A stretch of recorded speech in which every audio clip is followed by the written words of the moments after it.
Church does not stand still. As the cliche has it, we're on a journey. That's a bit unsettling for us homebirds who like our surroundings to be always on the familiar side. Any kind of serious journey involves the risk of getting lost. So are there landmarks that we can look out for that will tell us if we're still on the right track? Well, yes, there are. But we're not talking about whether or not your church uses mission praise or songs of fellowship or the pastor wears a suit and tie. When the church is on the right track, we will see very distinctive, unique patterns of relationships. And what's remarkable about these relationships is they're not distinctive because the norms of society have been turned upside down. In Colossians 3:18 to 4:1, there is not a single instruction for wives, children or slaves that would have raised an eyebrow anywhere in the Roman Empire. There was nothing revolutionary in telling wives to submit or children and slaves to obey. Like they had a choice. It was what was expected of them. But what is revolutionary is the fact that they are given reasons, motivation for their submission, their obedience.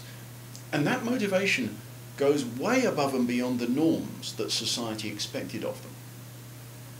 Submit to your husbands as is fitting in the Lord. Obey your parents, for this pleases the Lord. Obey with sincerity of heart and reverence for the Lord, since you know that you will receive an inheritance from the Lord as a reward. It is the Lord Christ that you are serving. Why is this so revolutionary, and how does it produce relationships that are at all distinctive? Well, just think of the traditional balance of power within these relationships in the way that society was organised then. One group, the husbands, the fathers, the masters, they had freedom, responsibility and accountability. The other group have strictly limited freedom of choice. They are accountable to the first group, and it is simply their duty to do as they're told. Now, the first group are the ones who need the motivation to do the right thing. You don't waste motivating speeches on people who have to do what they're told anyway, like it or not. Except Paul does. And he actually spends the most amount of time in this passage, the most encouragement, the most motivational effort on the group that has the least choice about what they do, the least freedom, the least accountability, the slaves. They are to live in relation to their masters as those who have the dignity of a great position in life and a great task to fulfill every day. They are servants of the Lord, responsible to him, accountable to him, free to please him, and ultimately looking to him for their reward. Set your hearts, remember, on things above, where Christ is seated at the right hand of God. But the other half of the relationship is just as interesting. The husbands, the fathers, the masters, the ones with all the freedoms and all the choices and responsibilities.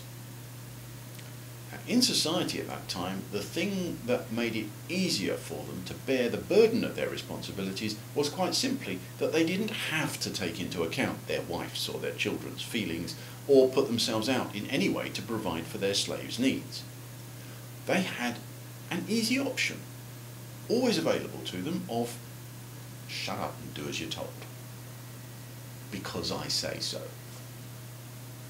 Now, even if you've never read any Roman history, you know from present experience that the easy option in a relationship is the one most often taken, the one that you will generally see in society. Paul takes away the easy option. The husband has an obligation to love, the father to avoid embittering his children, and the master to provide the slaves with what is right and fair, because he too has a master in heaven. And so we have relationships described here that are distinctive and unique, because instead of having all the freedom and power and responsibility on one side and virtually none on the other, both sides consider themselves bound to do what pleases God. Both are acting as accountable to the one who is above, seated at the right hand of God.